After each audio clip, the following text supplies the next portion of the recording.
Good morning बच्चों, मैं जितेंद्र कुमार शर्मा स्वागत करता हूं आपका आज की कक्षा में बच्चों हम पढ़ने वाले हैं कक्षा 5 की पर्यावरण अध्ययन की पुस्तक अपना परिवेश का 8वां अध्याय, जिसका नाम है जीव जंतुओं की निराली दुनिया। प्यारे बच्चों, इस पाठ के 2 भाग हम पिछली कक्षा में पढ़ चुके हैं, जहां हमने ये जानकारियां प्राप्त की थी कि जो जीव जंतु हैं उनमें अनेक प्रकार की विशेषताएं पाई जाती हैं। जैसे हमने जाना था कि रात्रि के अंधेरे में भी अपनी ध्वनि तरंगों के माध्यम से उड़ने वाली चमगादड़ बड़ी आसानी से उड़ सकती है। साथ ही साथ हमने ये जाना था कि जो कुत्ते होते हैं उनकी जो सूंघने की क्षमता होती है वो काफ़ी अधिक होती है, और इसीलिए सघन जो खोजी अभियान होते हैं उनमें प्रशिक्षित कुत्तों का उपयोग किया जाता है। यानी हमने अब तक के अध्याय से इतनी समझ बना ली कि जो ये जीव जंतु हैं इनमें अनेक प्रकार की विशेषताएं पाई जाती हैं। तो चलो बच्चों, अब पाठ को आगे बढ़ाते हुए हम और चर्चाएं करते हैं इन्हीं जीव जंतुओं की विशेषताओं के बारे में। तो देखो बच्चों, अब हम जानने वाले हैं सुनने की क्षमता। जहां हमने ये जाना था कि कुत्तों के सूंघने की क्षमता काफ़ी अधिक होती है, और हमने ये जाना था कि जो कुछ जानवर हैं जैसे लोमड़ी, बिल्ली या फिर बाघ या फिर चमगादड़, ये रात्रि के अंधेरे में भी बड़ी आसानी से देख सकते हैं, यानी इनकी देखने की क्षमता काफ़ी बढ़िया थी। अब बच्चों हम चर्चा करने वाले हैं सुनने की क्षमता के बारे में। प्यारे बच्चों, आपने देखा होगा अपने गली मोहल्ले में जो कुत्ते सो रहे होते हैं और जब हम उनके पास से गुजरते हैं या थोड़ी सी भी आवाज़ होती है तो वो तुरंत उठ खड़े हो जाते हैं ना, और उनके जो कान होते हैं वो चौकन्ने हो जाते हैं। ऐसा क्यों होता है बच्चों? क्योंकि बच्चों कुत्ता हल्की सी आहट को भी बड़ी आसानी से सुन सकता है, क्योंकि उसकी जो सुनने की क्षमता होती है वो बहुत ही तेज होती है। उसके पास से या थोड़ा दूर से भी उसको कोई आवाज़ सुनाई देती है तो वो तुरंत उठ खड़ा होता है। इससे हम ये अंदाज़ा लगा पा रहे हैं कि कुत्ते के सुनने की क्षमता काफ़ी ज़्यादा होती है। तो बच्चों, अब तक के अध्याय के आधार पे हम ये कह सकते हैं कि अलग अलग प्रकार के जीवों में सुनने की क्षमता भिन्न भिन्न होती है। मतलब बच्चों, हम ये कह सकते हैं कि कुत्ते जैसे जानवर जिनकी सुनने की क्षमता अधिक होती है, यानी वो धीरे से आने वाली आवाज़ को भी स्पष्ट रूप से सुन सकते हैं। वहीं कुछ ऐसे जानवर होते हैं जिनकी सुनने की क्षमता काफ़ी कमज़ोर भी होती है, यानी उन्हें दूर से आने वाली आवाज़ें बहुत धीरे सुनाई देती हैं। तो बच्चों, देखा आपने, हमने अब तक के अध्याय से इतनी समझ बनाई कि जो जानवर हैं या जीव जंतु की दुनिया है वो बड़ी ही निराली है। तो चलो प्राप्त ज्ञान का उपयोग करते हैं कुछ आसान से प्रश्नों को हल करने में। तो देखो बच्चों, सोचिए और बताइए में आप किन किन लोगों के कदमों की आवाज़ पहचान सकते हो? बच्चों, जैसे कदमों की आहट सुनकर के कुत्ता खड़ा हो जाता है, वैसे ही हमसे पूछा है कि आप किन किन लोगों के कदमों की आवाज़ पहचान सकते हो। होता है ना कभी ऐसा, जैसे हम बैठे होते हैं कमरे में या कहीं भी और कोई हमारे पीछे से आता है तो हमें एहसास हो जाता है कि हमारे पीछे कोई आ रहा है। तो ऐसे ही बच्चों यहाँ हमसे पूछा है कि आप किन किन लोगों के कदमों की आवाज़ पहचान सकते हो। तो उदाहरण के लिए देखिए, मैं बताता हूँ, मैं अपनी माताजी एवं पिताजी के कदमों की आवाज़ को पहचान सकता हूँ। यानी जब भी मेरी माताजी आती हैं या मेरे पिताजी आते हैं तो मुझे पता चल जाता है कि ये तो मेरे पापा या मम्मी के आने की आहट है, उनके कदमों की आवाज़ है। ऐसे ही आपको भी बताना है कि आप किन किन लोगों के कदमों की आहट को पहचानते हैं। तो चलो बच्चों, अब बढ़ते हैं अगले प्रश्न पे। और अगला प्रश्न है, विभिन्न प्रकार के जंतु आप देखे होंगे ना आपने अनेक प्रकार के जीव जंतुओं को, किस किस मौसम में ये दिखाई भी नहीं देते। यानी बच्चों, हमने ये देखा है कि कई बार कई प्रकार के मौसम में, जैसे चाहे सर्दी, गर्मी, बारिश का जो अलग अलग मौसम है, इनमें वो विशेष जीव हमें दिखाई भी नहीं देते। यानी हम कह सकते हैं ना कि जो जीव होते हैं वो किसी विशेष मौसम में ही बाहर निकलते हैं। तो हमें क्या करना है, कॉपी में तालिका बना करके भरना है कि ये किस किस मौसम में ज़्यादा दिखते हैं। यानी बच्चों, यहाँ एक तरफ इस तालिका में हमें जानवरों के या जीवों के नाम दिए गए हैं और सामने हमसे पूछा गया है कि किस मौसम में ये ज़्यादा दिखाई देते हैं। जैसे उदाहरण के लिए देखिए, पहला जंतु है छिपकली।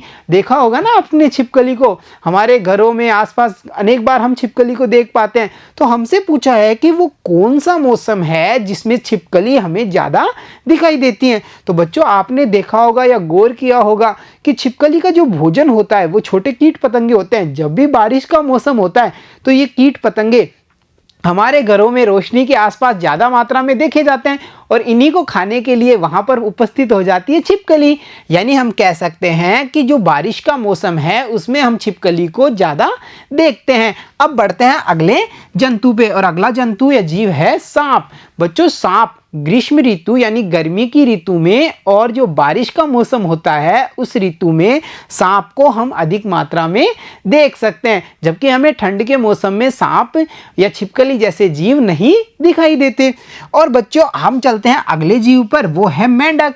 और मेंढक बच्चों बारिश के दिनों में टर करते हुए फुदकते हुए मेंढकों को हम बहुत ज़्यादा संख्या में देख सकते हैं। तो देखा आपने, हमने प्राप्त ज्ञान के आधार पे इन सारे जानवरों की जो उपलब्धता है कि किस मौसम में ये ज़्यादा दिखाई देंगे, उनका जवाब कितनी आसानी से दे दिया है। तो चलो अब बढ़ते हैं हम हमारे अगले प्रश्न पे, और अगला प्रश्न है चर्चा कीजिए में, मच्छर अधिक सर्दी में कम क्यों दिखते हैं। मतलब बच्चों जब भी ज़्यादा ठंड होती है उस समय हम देखते हैं कि मच्छरों की जो संख्या होती है या मच्छर हमें दिखाई नहीं देते या बहुत सीमित मात्रा में दिखाई देते हैं।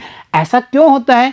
यानी बच्चों हमसे पूछा है कि मच्छर अधिक सर्दी में कम क्यों दिखते हैं, तो हम कैसे लिख सकते हैं इसका आंसर? देखिए, मच्छर अधिक ठंड में जीवित नहीं रह पाते हैं। मच्छरों के जीवित रहने के लिए इनको ग्रीष्म ऋतु या हल्की नम जलवायु यानी हम कह सकते हैं ना बारिश वाला मौसम होता है वो ज़्यादा अनुकूल होता है।